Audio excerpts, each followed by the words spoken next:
जय श्री राम। अब आप सोच रहे होंगे कि मैंने वीडियो की शुरुआत जय श्री राम से क्यों की। तो आज हम रामायण पे ही बात करने वाले हैं।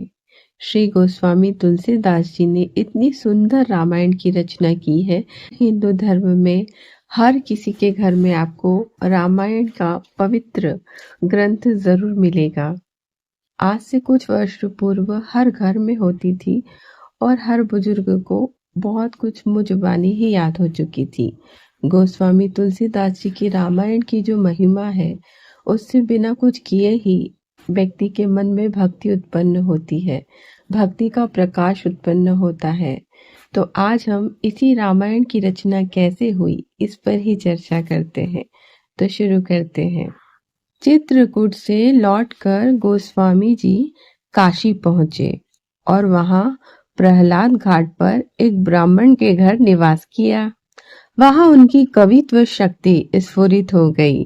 वह संस्कृत में रचना करने लगे। यह एक अद्भुत बात थी कि दिन में वे जितनी कविता रचना करते, रात में सब की सब लुप्त हो जाती।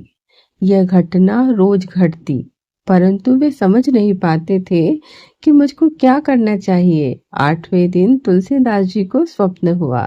भगवान शंकर ने प्रकट होकर कहा कि तुम अपनी भाषा में काव्य रचना करो, संस्कृत में नहीं। नींद उचट गई। तुलसीदास जी उठकर बैठ गए। उनके हृदय में स्वप्न की आवाज गूंजने लगी। उसी समय भगवान श्री शंकर और माता पार्वती दोनों ही उनके सामने प्रकट हुए। तुलसीदास जी ने साष्टांग प्रणाम किया। शिव जी ने कहा, मातृभाषा में काव्य निर्माण करो, संस्कृत के पचड़े में मत पड़ो। जिसमें सबका कल्याण हो वही करना चाहिए। बिना सोचे विचारे अनुकरण करने की आवश्यकता भी नहीं है। तुम जाकर अयोध्या में रहो और वहीं काव्य रचना करो, जहाँ भगवान की जन्मस्थली है और जो भगवान श्री सीताराम जी का नित्य धाम है, वहीं उनकी कथा की रचना करना उचित होगा। मेरे आशीर्वाद से तुम्हारी कविता सामवेद के समान सफल होगी। इतना कहकर गौरी शंकर जी अंतर्ध्यान हो गए और उनकी कृपा एवं सौभाग्य की प्रशंसा करते हुए तुलसीदास जी अयोध्या पहुंचे। तुलसीदास जी वहीं रहने लगे। एक समय दूध पीते थे। भगवान का भरोसा था, संसार की चिंता उनका स्पर्श नहीं कर पाती थी। कुछ दिन यूं ही बीते। संवत 1631 आ गया। उस वर्ष चैत्र शुक्ल रामनवमी के दिन प्राय वैसा ही योग जुट गया था जैसा त्रेता युग में राम जन्म के दिन था।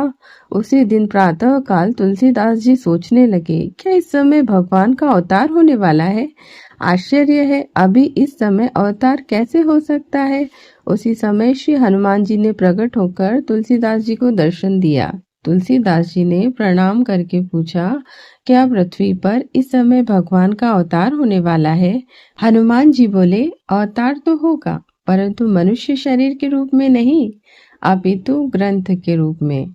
इसके बाद हनुमान जी ने गोस्वामी जी का अभिषेक किया।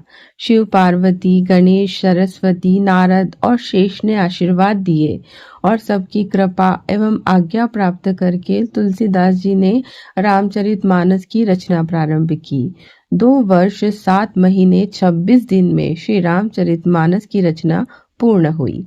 संवत 1633 माघ मास के शुक्ल पक्ष में राम विवाह के दिन 7 कांड पूर्ण हो गए। यह कथा पाखंड, छल, प्रपंच को मिटाने वाली है, मन में भक्ति जागृत करने वाली है, पवित्र सात्विक धर्म का प्रचार करने वाली है, कली काल के सभी तरह के पापों का नाश करने वाली है, भगवत प्रेम की छटा छिटकाने वाली है, संतों के चित्त में भगवत प्रेम की लहर पैदा करने वाली है। भगवत प्रेम श्री शिव जी की कृपा के अधीन है, यह रहस्य बताने वाली है। इस दिव्य ग्रंथ की समाप्ति हुई। उसी दिन इस पर लिखा गया, शुभ मिति हरि ओम तत्सत। देवताओं ने जय जयकार की ध्वनि की और फूल बरसाए। श्री तुलसीदास जी को वरदान दिए, रामायण की प्रशंसा की। श्री रामचरितमानस क्या है, इस बात को सभी अपने अपने भावों के अनुसार समझते और ग्रहण करते हैं, परंतु अब भी उसकी वास्तविक महिमा का स्पर्श कुछ विरले ही सौभाग्यशाली, जिन पर श्री राम की विशेष कृपा हो, जिन पर श्री शिव जी की विशेष कृपा हो, वो ही लोग जो सच्चे और सरल हृदय के होते हैं, बस वो ही इस कथा का निश्चल प्रेम प्राप्त कर पाते हैं। उम्मीद करती हूँ आपको ये वीडियो अच्छा लगा होगा, ये जानकारी अच्छी लगी होगी। अच्छी लगी हो तो वीडियो को लाइक करना बिल्कुल ना भूलिएगा, मेरे चैनल को सब्सक्राइब ज़रूर कीजिएगा और अपना ख्याल रखिएगा, भगवान का नाम लेते रहिएगा। हर श्वास के साथ जिह्वा पर नाम रहे और हाथों में काम रहे। इसी तरीके से जीवन चलता रहे। नमस्कार, प्रणाम।